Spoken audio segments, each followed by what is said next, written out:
Amém? Posso continuar a leitura? Romanos capítulo 8, versículo 18 até o 27 diz assim: Porque tenho por certo que o sofrimento do tempo presente não pode ser comparado com a glória que há de ser revelada em nós. A ardente expectativa da criação aguarda a revelação dos filhos de Deus, pois a criação está sujeita à vaidade, não por sua própria vontade, mas por causa daquele que a sujeitou, na esperança de que a própria criação será libertada do cativeiro da corrupção para a liberdade da glória dos filhos de Deus. Porque sabemos que toda a criação a um só tempo geme e suporta a angústia até agora, e não somente ela, mas também nós, que temos a primícia do Espírito, igualmente gememos em nosso íntimo, aguardando a adoção de filho e a redenção do nosso corpo.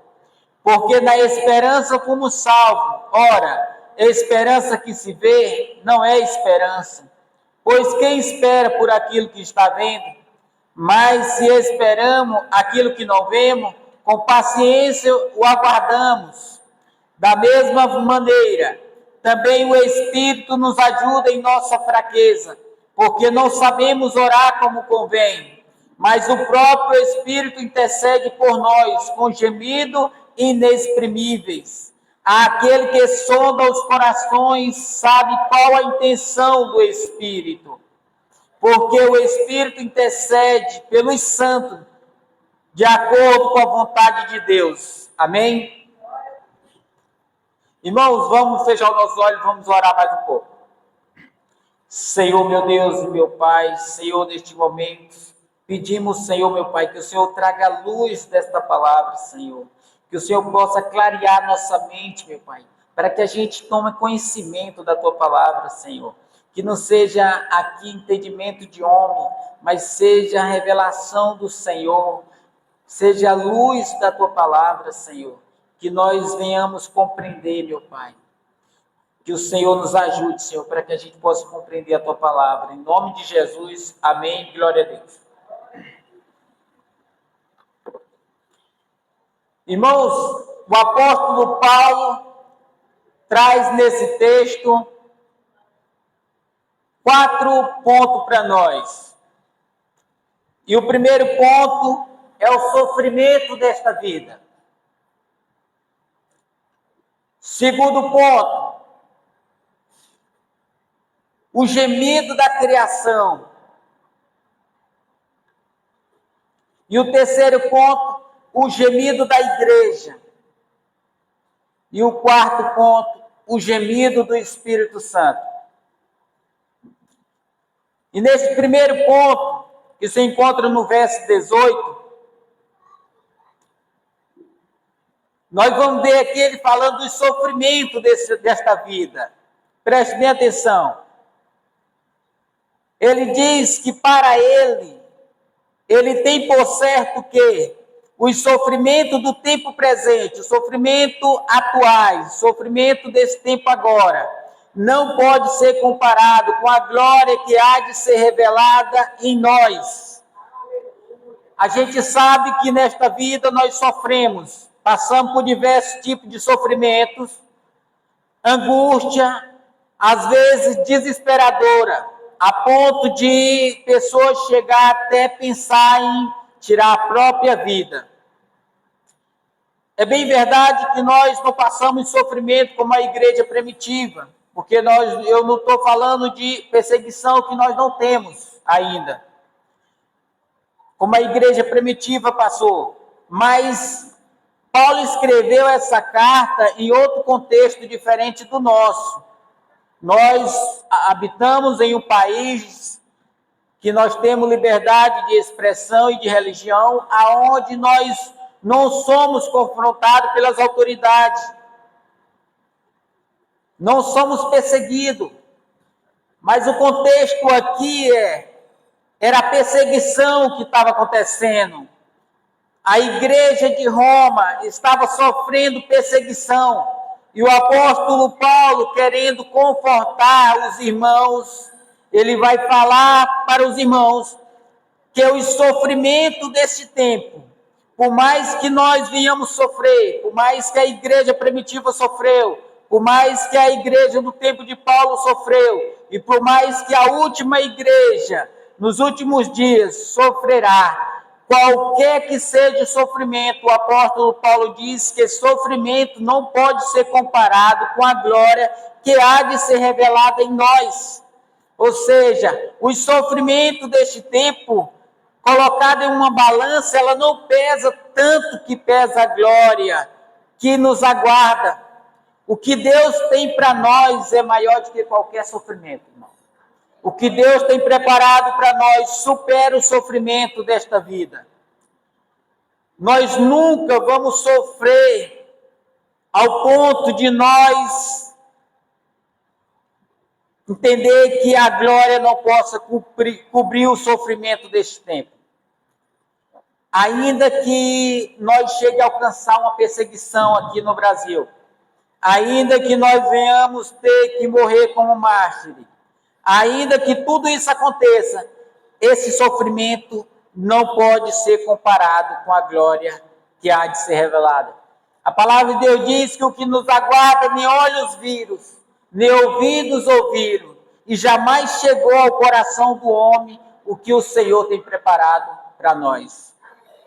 Isso, irmão, é para confortar o nosso coração, porque vai chegar tempo de angústia. O que aguarda a igreja não é tempos bons. Alguns dizem por aí que haverá paz, mas a Bíblia sempre relata de sofrimento. Ou seja, pessoas que não querem sofrer, elas distorcem a Escritura dizendo que haverá tempo de paz para a igreja. E não é tempo de paz que aguarda a igreja. Porque Jesus nos alertou que nós devíamos estar vigilantes, preparados para permanecer de pé naqueles dias. Nos dias maus. Significa que haverá dias maus. Jesus disse, nessa vida tereis aflições, mas tem de bom ânimo, porque eu venci o mundo. Significa que nós vamos sofrer. O apóstolo Paulo diz, todo aquele que quer viver piedosamente em Cristo Jesus padecerá perseguição. Significa que haverá sofrimento para a igreja. Ou seja, o que nos aguarda não é coisa boa, irmão, nesta vida.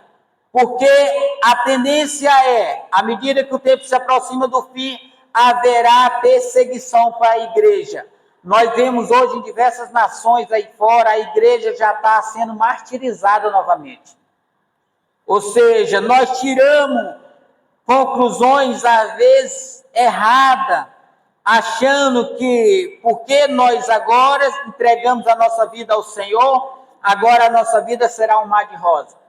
Isso não é verdade. O que a Escritura diz não é verdade. O que a Bíblia nos ensina é que haverá tempo difícil para a igreja. E a igreja deve estar preparada. Mas o consolo que Paulo traz aqui para nós, para os nossos corações, é que por mais que nós venhamos sofrer aqui, o sofrimento desta vida não pode ser comparado. É muito pequeno à vista do que tem reservado para nós, à vista da glória que está nos aguardando. Amém? Esse é o primeiro ponto. E o segundo ponto é o gemido da criação.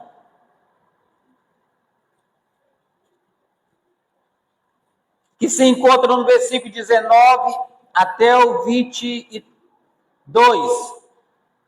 Diz assim: a ardente expectativa da criação aguarda a revelação dos filhos de Deus, pois a criação está sujeita à vaidade, não por sua própria vontade, mas por causa daquele que a sujeitou, na esperança de que a própria criação será libertada do cativeiro da corrupção para a liberdade da glória dos filhos de Deus. Porque sabemos que toda a criação a um só tempo geme e suporta angústia até agora. Ou seja, agora é o gemido da criação. A criação está gemendo. A criação aqui é o cosmos, é todo o cosmos, todos os seres vivos, tudo que Deus criou, toda a criação geral. Toda a criação, ela está gemendo, ela está suportando angústia, sofrimento. E o texto começa dizendo que há uma ardente expectativa.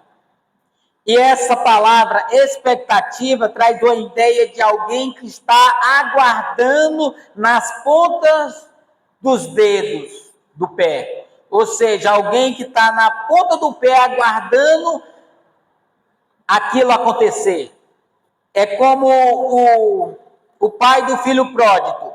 Aguardava o retorno de seu filho olhando para a rua, esperando que ele aparecesse no final da rua. Assim é a maneira que a criação está aguardando. Ela está nas pontas dos pés, aguardando a revelação dos filhos de Deus. Ela aguarda o quê? Que os filhos de Deus sejam todos revelados, sejam todos convertidos, sejam todos salvos, todos redimidos. Porque ela sabe que quando isso ocorrer, quando o povo de Deus for redimido, a igreja for libertada, então ela também será restaurada, libertada desse cativeiro da corrupção, ou seja, ela foi colocada em uma situação de decadência, ela está se degradando, ela não está evoluindo, mas ela está se degradando, ela está se destruindo. Isto nós vemos claramente na natureza. Quando nós vamos olhar para algum tempo do passado, uns 30 anos, quem é daqui, quem já tem uns 60 anos hoje, sabe que há 50 anos atrás, há 30 anos, há 20 anos, a nossa natureza era melhor do que a de hoje, né? Havia mais animais, havia mais floresta, o calor era menos, havia mais fonte de águas, havia mais vida. Ou seja, o que está acontecendo é que a natureza está se degradando, os animais estão morrendo, estão diminuindo, ou seja, estão se acabando. Toda a natureza, ela está num estado de degradação, de decadência. Quem sujeitou ela? O próprio Deus. Por que Deus sujeitou a natureza a este estado? Porque quando Adão e Eva pecam no jardim, Deus amaldiçoou a terra, dizendo assim: por tua causa a terra será amaldiçoada. Quando Deus amaldiçoa a terra, toda a criação é amaldiçoada junto. Por causa de quê? Do pecado. O pecado trouxe uma maldição para a criação, trouxe uma condenação para a criação também. Toda a criação, todo ser criado foi condenado por conta do pecado original de Adão e Eva. Para você ver o preço do pecado. O pecado de Adão e Eva não afetou só aquele casal, afetou toda a criação, afetou a humanidade geral. Todos já nascem condenados. Por quê? Por conta do pecado original que nós herdamos dos nossos pais, de Adão e Eva. E toda a natureza foi punida, foi condenada, foi amaldiçoada por Deus a sofrer uma decadência.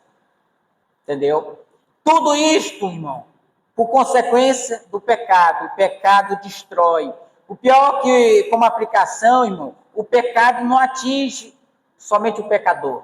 O pecado atinge todo ser ao redor dele.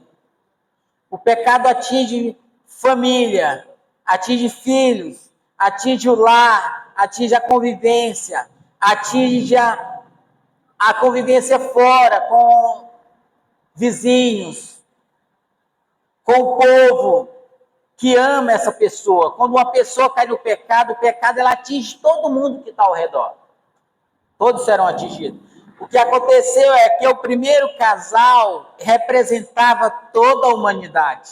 E quando eles pecam, a humanidade sofre a punição pelos pecados deles. Por isso a criação está no estado de decadência e degradação.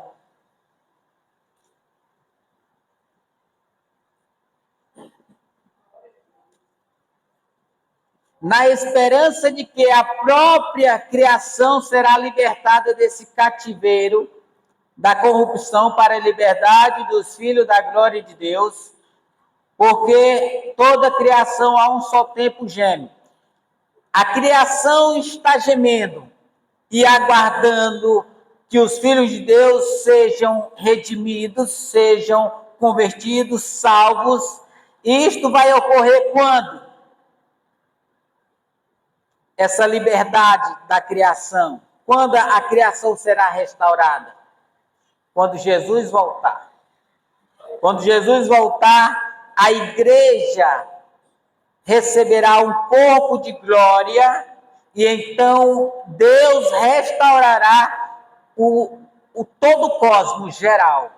Todo o cosmos, céus e terra, porque os céus também serão consumidos por fogo, assim como a terra.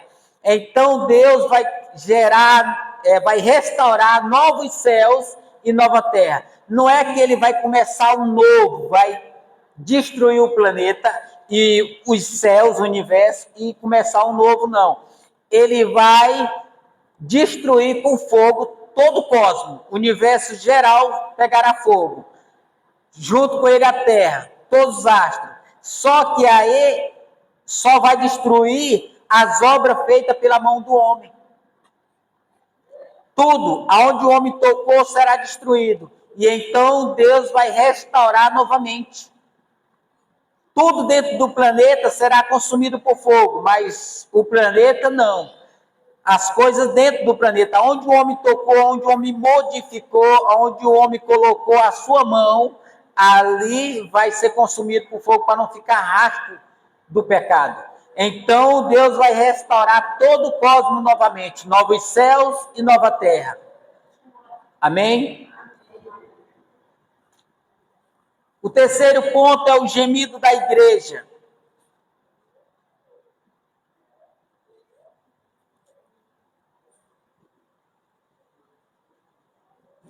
O gemido da igreja, preste atenção. Não somente ela, mas também nós, que temos as primícias do Espírito, igualmente gememos em nosso íntimo, aguardando a adoção de filho e a redenção do nosso corpo. Porque na esperança, só aqui até o 3. Aguardamos a redenção do nosso corpo. Ou seja, nós que temos as primícias do Espírito, a igreja, nós que fomos eleitos por Deus antes da fundação do mundo, nós que aguardamos ser redimidos pelo Espírito Santo, nós que já estamos redimidos também, nós, toda a igreja, ela geme, aguardando, ansiosa para o retorno, para a redenção do nosso corpo, porque quando o nosso corpo for redimido, e então haverá novos céus e nova terra, e tudo isso se passa, então tudo começa, tudo novo, um mundo novo para nós. Preste bem atenção que o texto vai dizer que o nosso corpo será redimido. Ou seja, quando nós morremos aqui, irmão, para onde o nosso corpo vai? Vai debaixo da terra, né? Mas o espírito daqueles que morrem, a alma, não sei se aqui tem alguém que é tricotomista, eu sou bicotomista, eu creio que há espírito, corpo / alma. Porque, para mim, o espírito e a alma é a mesma coisa. Mas tem gente que trata os três como sendo cada um individual. Não tenho nada contra isso. Eu só não creio nisso. Eu creio que o espírito e a alma têm o mesmo sentido. E quando nós morremos, o nosso espírito, que é a nossa alma, ele vai para diretamente à igreja, tratando da igreja. A igreja vai direto para o céu. O corpo da igreja vai para o caixão e para debaixo da terra. Só que quando Jesus voltar, irmão, o que o texto aqui está dizendo é que quando Jesus voltar, as almas que já morreram em Cristo, com Cristo, elas vão ressuscitar. E quando ela ressuscitar, o corpo será redimido.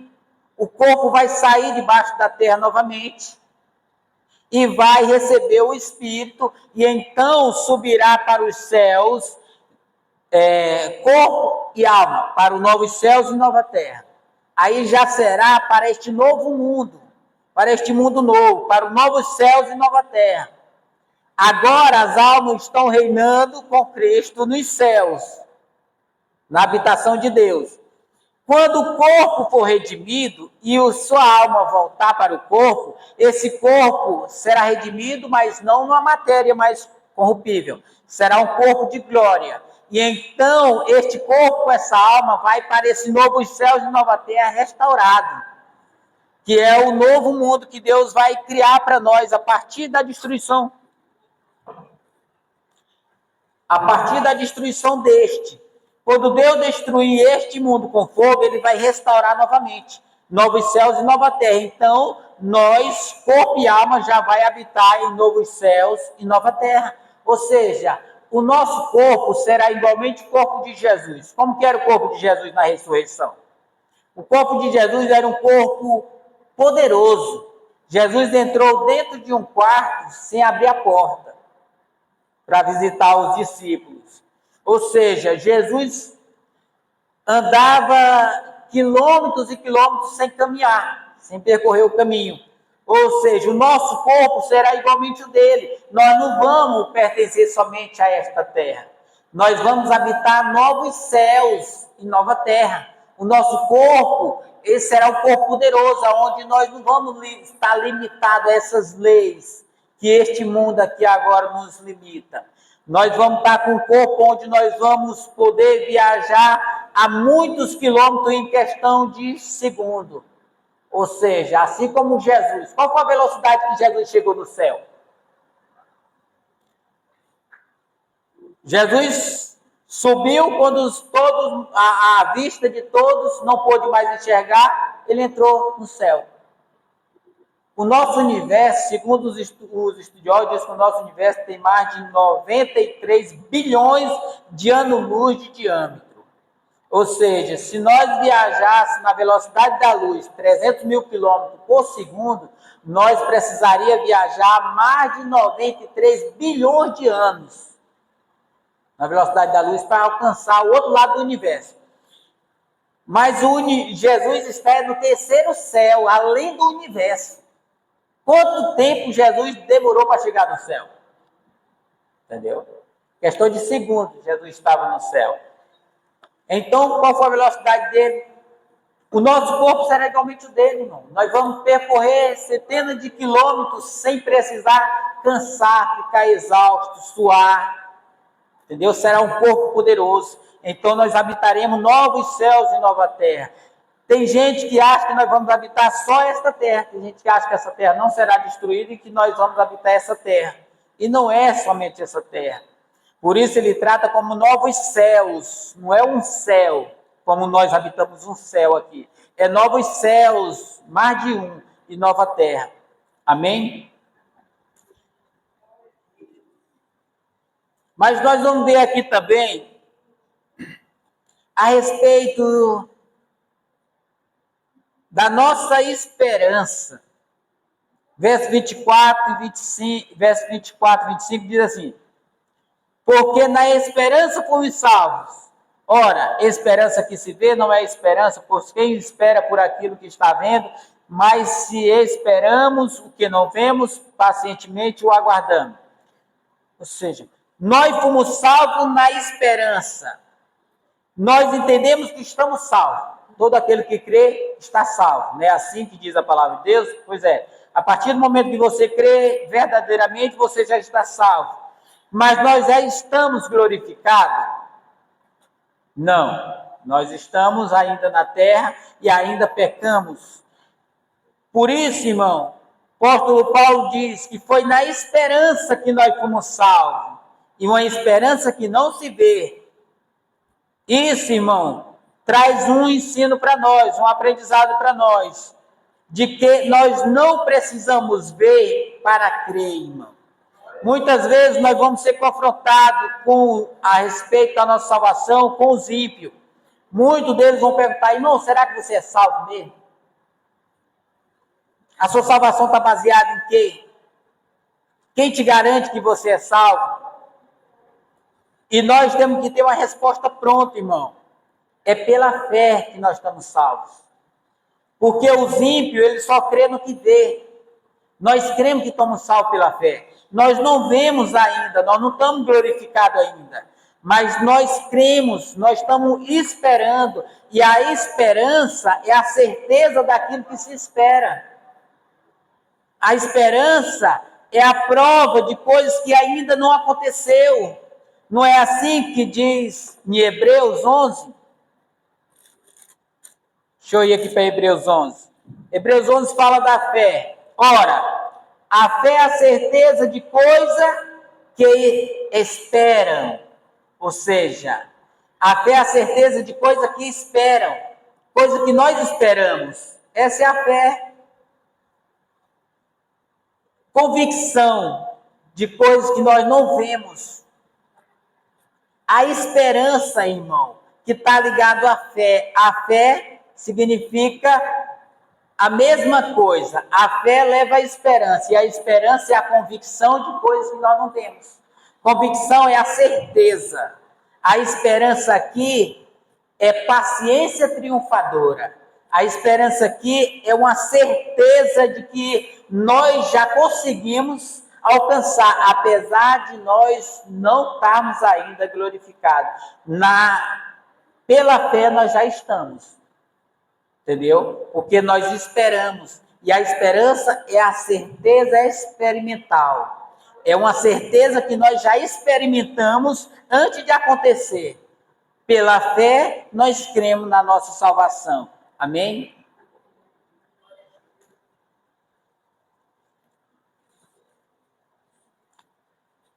Quarto, quinto e último ponto, fala do gemido do Espírito Santo. Verso 26 ao 27 diz assim: da mesma maneira, também o Espírito nos ajuda em nossa fraqueza, porque não sabemos orar como convém. Mas o próprio Espírito intercede por nós com gemido inexprimível, aquele que sonda os corações e sabe qual é a mente do Espírito, porque o Espírito intercede pelos santos de acordo com a vontade de Deus. Agora o apóstolo Paulo vai trazer o gemido do Espírito Santo. Ele trouxe o gemido da criação, o gemido da igreja, agora o gemido do Espírito Santo. O Espírito Santo, que é a terceira pessoa da Trindade, este também geme. Este também geme por quê? Ele geme pela igreja. Ele geme intercedendo pela igreja. Por que ele intercede pela igreja? Porque nós não sabemos orar como convém. Irmão, preste bem atenção, isso é muito importante. Às vezes nós pedimos coisas para Deus, achamos que estamos pedindo coisa boa, que vai nos fazer bem, e essas coisas que nós pedimos, às vezes, vai nos prejudicar. Por isso que o texto diz que nós não sabemos orar como convém. Às vezes nós pedimos uma pedra, achamos que estamos pedindo um pão. Pedimos uma cobra, achamos que estamos pedindo um peixe que vai nos alimentar. E às vezes estamos pedindo algo que vai nos matar. Então, quando nós oramos, sem saber o que orar, porque nós não sabemos orar como convém, o Espírito Santo geme dentro de nós, intercedendo a Deus pela nossa vida. Ele vai endireitando a nossa oração. O nosso pedido vai torto e Ele vai endireitando nossos pedidos para que chegue de maneira que Deus se agrade ao coração de Deus. Porque a palavra de Deus diz que Ele intercede de acordo com a vontade de Deus. Ou seja, a oração nossa, muitas vezes, não é respondida. E nós não entendemos por quê. Porque nós não sabemos orar como convém. Mas a oração, a intercessão do Espírito Santo é respondida. Muitas vezes ela chega a nós de maneira que nós não se agradamos. Porque a intercessão do Espírito é de acordo com a vontade de Deus. Então Deus ouve o Espírito, porque o Espírito intercede de acordo com a vontade de Deus. Só que a oração do Espírito não é a mesma nossa. Nós oramos de uma forma, o Espírito Santo ora de outra. Nós oramos por coisas secundárias, materiais, e que muitas vezes é prejudiciais. E o Espírito Santo ora por coisas santas, por virtudes santas, pelas coisas que são de acordo com a vontade de Deus. É por isso que as orações devem ser feitas tudo de acordo com a vontade de Deus. Jesus nos ensinou a orar assim. Colocar nas orações: Senhor, que seja feita a tua vontade, assim na terra como no céu. Porque a oração que Deus responde é aquela que está de acordo com a vontade dele. Não aquela que está de acordo com a nossa vontade. Sempre que nós oramos, nós queremos pedir a nossa vontade. Não é assim nas orações? Nós pedimos o que nós queremos, mas nós não pedimos o que é melhor para nós. Só que Deus sabe o que é melhor para nós. Então, Ele, em vez de dar o que nós pedimos, Ele dá aquilo que nós precisamos, aquilo que é melhor para nós. Ainda que este bem não seja o bem momentâneo, o bem na hora ali. E nós nem entendemos isso. Porque o bem que nos aguarda é o bem final. Às vezes a resposta de Deus não é agradável no momento, mas no final você dará glória a Deus. Porque aquilo que Deus quer para a igreja, irmão, é algo sublime, é algo bom, que vai conduzir a igreja à vida eterna. Nós pedimos sempre coisas materiais, coisas passageiras, triviais, coisas que nós vamos usar aqui e vai acabar. Enquanto Deus tem reservado para nós coisas eternas. Jesus um dia ensinou assim: não juntai tesouro para você na terra, mas juntai tesouro no céu. Que tesouro é esse? Nós juntamos carro, casa, terrenos, imóveis. Enquanto Deus está querendo que nós juntemos para nós, são glórias eternas, virtudes eternas, obras de santidade, obras que glorifiquem e exaltem o nome de Deus. Porque quando nós praticamos obra de justiça, irmão, o nosso tesouro é acumulado nos céus. Ainda que nós sejamos pobres na terra, nós somos ricos no céu. Porque o que Deus tem preparado para nós, o tesouro que nos aguarda, que nós amontoaremos no decorrer da nossa vida como cristão, temente a Deus, serão tesouros eternos, irmão. Tesouro que a ferrugem não corrói, os ladrões não roubam, a traça não corrói, irmão. É isso que Jesus tem para nós, irmão. Nos céus, é uma glória eterna. E o Espírito Santo geme, intercede por nós. Deus sonda a mente do Espírito. Porque o Espírito com Deus é um só. E o Espírito intercede pelos santos de acordo com a vontade de Deus. Porque o Espírito com Deus é um só. Ele conhece a mente de Deus. Ele sonda o coração de Deus, o Espírito. E ele sabe qual é a vontade de Deus. Então, ele intercede pela igreja de acordo com a vontade de Deus. Porque a vontade de Deus é boa, é perfeita, é agradável, é santa. E é a vontade de Deus que vai prevalecer. Por mais que nós venhamos colocar a nossa vontade na frente, a nossa vontade não prevalece. O que prevalece para nós é a vontade de Deus. porque a vontade de Deus ela é melhor do que a nossa. Por isso, irmão, ao orarmos, entendemos uma coisa: sempre que orarmos, coloque a vontade de Deus em primeiro lugar. Ainda que o seu pedido não esteja de acordo com a vontade de Deus, mas prefira a vontade de Deus, porque a vontade de Deus é santa. O que Deus tem preparado para nós, irmãos, nunca chegou ao nosso coração, nunca chegou ao nosso entendimento. É coisas tão grandes, que a igreja primitiva ia jogada na arena dos leões, entregava a vida e ia louvando a Deus, porque eles entendiam que logo, pouco minuto depois, eles entravam na glória. Ou seja, o que nos aguarda é tão confortante, irmão, que quando chegar a perseguição, nós vamos, louvando a Deus, nós vamos entregar a nossa vida. Nós vamos morrer pelo nome de Jesus, glorificando a Deus, porque nós entendemos que o que nos aguarda é maior do que o sofrimento da morte aqui. Por isso a igreja primitiva não desanimou, não ia chorando, mas ia louvando. Quando você vai estudar, irmão, o livro dos mártires, eu até encomendo para vocês, que vocês procurem estudar o livro dos mártires na internet também, você pode procurar. A igreja primitiva sofreu as piores torturas, irmão, porque os carrascos, eles eram especialistas em procurar meio de torturas piores. Porque a vontade do diabo não é que nós venhamos morrer. O diabo não quer nos matar, ele não quer matar a igreja. A vontade dele é que a igreja negue a Cristo. Então, os carrascos não têm prazer na morte da igreja, ele tem prazer em que a igreja abandone o nome de Jesus. Então, eles não procuravam meio de matar, eles procuravam meio de torturar. A igreja era colocada numa grelha, tinha uma fornalha, uma churrasqueira, aonde a igreja era grelhada, ia glorificando e exaltando a Deus. Ele não deixava morrer ali, tirava, deixava a ferida infeccionar, e depois colocava em outra tortura maior. Jogava na arena dos touros, os touros rasgavam as pessoas, eles tiravam, não deixavam morrer, tiravam para botar outra tortura.